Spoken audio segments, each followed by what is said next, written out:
আমার যাকে গিয়ে বলেন যে তোমার যা বলছে রস নিতে, গিয়ে বলেন বলেন একটা হাঁড়ি হুড়িতে ঢেলে রাখতে, ঠিক আছে?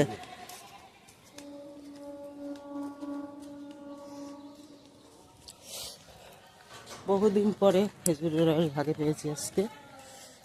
দাদা দিতেই চাইছিল না, আজকে হঠাৎ করে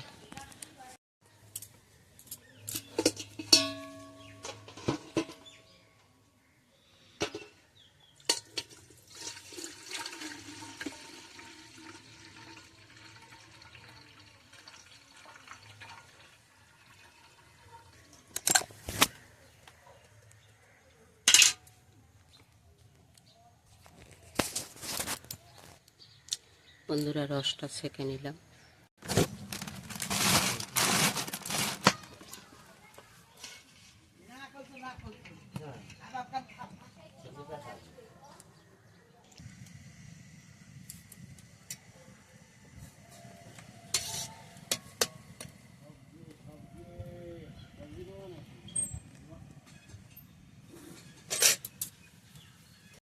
দেখো বন্ধুরা, এখানে আমি রস জাল দিচ্ছি, এই যে রস উপরে গেজা হচ্ছে।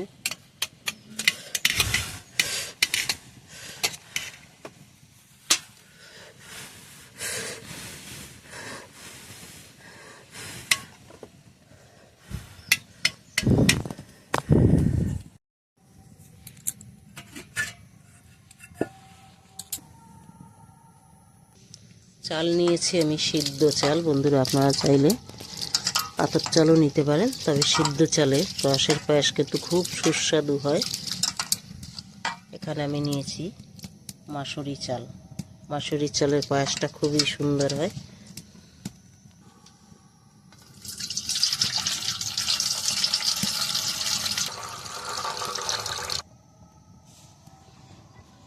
রস এনে নিয়ে নিয়ে বাড়িতে রেখেছে, তখন আমি রান্না করি। হ্যাঁ, এবার তারপরে ও আমাকে কিছু বলেনি যে রসটা তোমাদেরকে দিতে বা কিছু করতে, আমাকে কিছু করতে।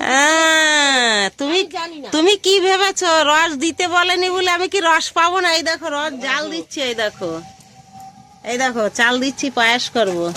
তুমি আতপ চাল দিতা না, ফুটি নাও নি কেন? ফুটিয়ে নিয়েছি। কি করলা এটা?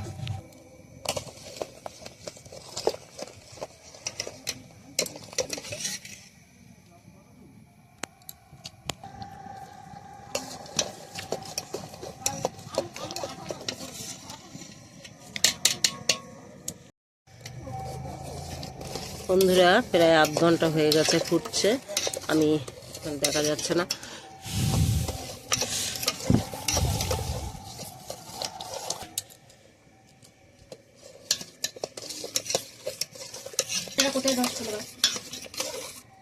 থালা ধরেছে।